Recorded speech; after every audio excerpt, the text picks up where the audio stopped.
góp phần vào sự thành công trong công tác tổ chức của Hội nghị Thượng đỉnh Mỹ Triều Tiên diễn ra trong 2 ngày 27-28, tại Hà Nội vừa qua có công sức rất lớn của lực lượng công an nhân dân, trong đó có sự đóng góp của lực lượng cảnh sát cảnh vệ.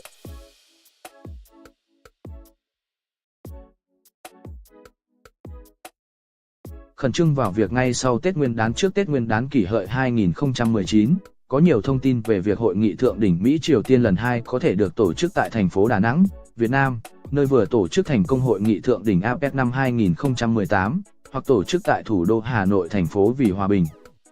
Sau đó, tới ngày 28 tháng 1, trong chương trình công tác của Bộ Tư lệnh Cảnh vệ có lịch làm việc của Thượng tướng Bùi Văn Nam Thứ trưởng Bộ Công an với Thiếu tướng Lương Văn Khang Phó Tư lệnh Cảnh vệ.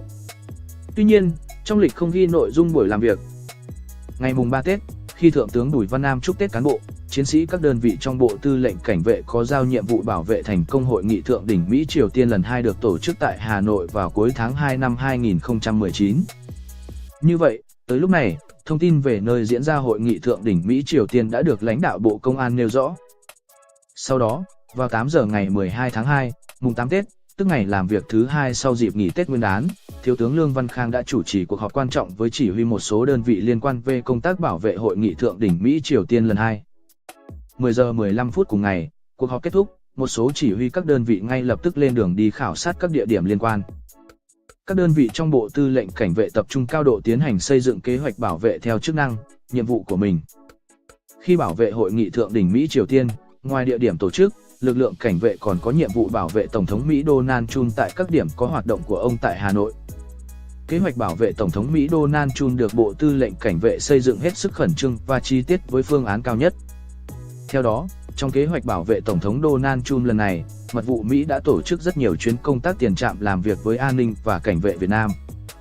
Và với những phương án phía Việt Nam xây dựng, lực lượng Mật vụ Mỹ rất yên tâm, đánh giá cao về công tác phối hợp của lực lượng cảnh vệ Việt Nam. Đến Hà Nội lần này, tại khách sạn JW Marriott, đoàn Tổng thống Mỹ Donald Trump ở 3 tầng, riêng lực lượng mật vụ và an ninh Mỹ có tới 760 nhân viên.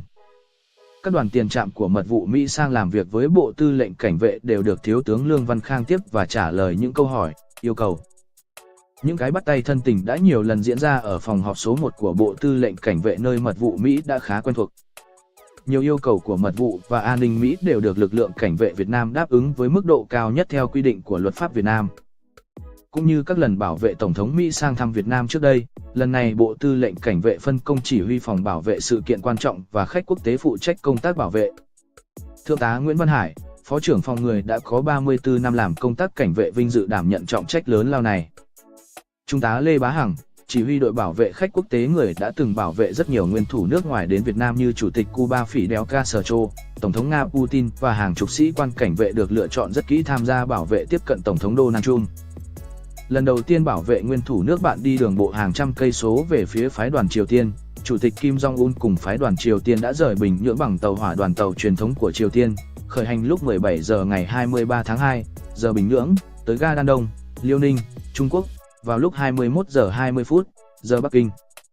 An ninh khu vực biên giới Trung Quốc Triều Tiên đã được thắt chặt nghiêm ngặt. Theo lộ trình, đoàn đi tàu hỏa và đến ga Đồng Đăng, Lạng Sơn, Việt Nam, lúc 7 giờ 30 phút ngày 26 tháng 2 và sau đó đi ô tô từ Đồng Đăng về khách sạn Lia, 44B Lý Thường Kiệt, Ba Đình, Hà Nội, lúc 10 giờ 45 phút. Trong lịch sử đón các nguyên thủ các nước sang Việt Nam, đây là lần đầu tiên chúng ta đón nguyên thủ đi bằng tàu hỏa và đón tại một địa điểm của một tỉnh biên giới cách xa thủ đô Hà Nội gần 200 cây số.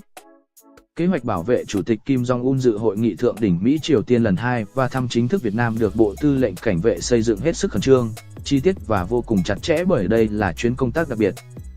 Lần đầu tiên lực lượng Cảnh vệ Việt Nam phối hợp với các lực lượng liên quan bảo vệ một nguyên thủ nước ngoài đi đường bộ từ Lạng Sơn về Hà Nội. Để xây dựng kế hoạch, một số đơn vị của Bộ Tư lệnh Cảnh vệ đã phải lên Lạng Sơn khảo sát ngay từ ngày làm việc đầu tiên sau dịp nghỉ Tết Nguyên đán Kỷ Hợi.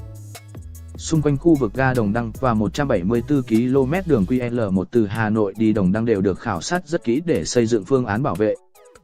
Thiếu tướng Nguyễn Quang Hùng, Phó Tư lệnh Bộ Tư lệnh Cảnh vệ người có rất nhiều kinh nghiệm trong công tác bảo vệ khách quốc tế và các sự kiện đặc biệt quan trọng do Đảng, Nhà nước tổ chức được lãnh đạo Bộ Tư lệnh Cảnh vệ phân công trực tiếp chỉ đạo công tác bảo vệ đoàn.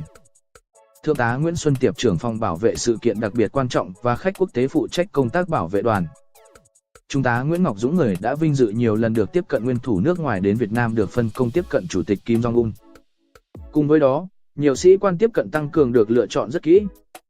Các cán bộ, chiến sĩ được lựa chọn đều là những người có thâm niên trong công tác bảo vệ khách quốc tế, có sức khỏe tốt, đặc biệt có trình độ võ thuật và bắn súng thiện nghệ. Trước khi triển khai công tác bảo vệ đoàn Triều Tiên, đội hình sĩ quan cảnh vệ bảo vệ tiếp cận phía Việt Nam đã tập luyện hết sức thuần thục. Kế hoạch bảo vệ được xây dựng và đưa ra các phương án giải quyết những tình huống bất trắc có thể xảy ra, nhằm đảm bảo tuyệt đối an toàn Chủ tịch Triều Tiên trong những ngày tham dự hội nghị thượng đỉnh và thăm chính thức Việt Nam. Trong 5 ngày dự hội nghị và thăm chính thức Việt Nam, Chủ tịch Triều Tiên Kim Jong-un ở tại khách sạn Lia. Tại địa điểm này, lực lượng cảnh vệ đã phối hợp với các lực lượng liên quan và mật vụ Mỹ, cảnh vệ Triều Tiên triển khai công tác hết sức chặt chẽ theo nhiều vòng, nhiều lớp. Nhờ đó, công tác đảm bảo an ninh được thắt chặt và diễn ra suôn sẻ.